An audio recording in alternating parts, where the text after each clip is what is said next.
stuff like this that I would find as a young boy, playing around down in creeks, walking through fields, and just sit and think about who could have made this, what tribe, how old was this person, you know, what kind of lifestyles did they live, school like this.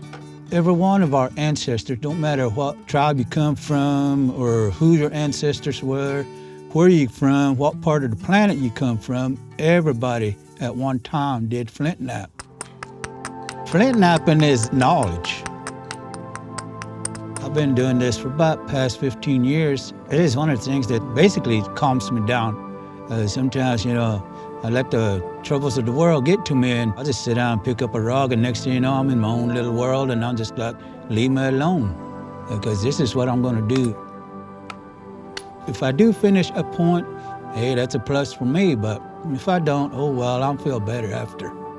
I can make a drill, I can make knife blades, arrowheads, different kind of arrowheads, spear points, axe heads. Basically, I'll just study the rock and let it tell me what it wants to be.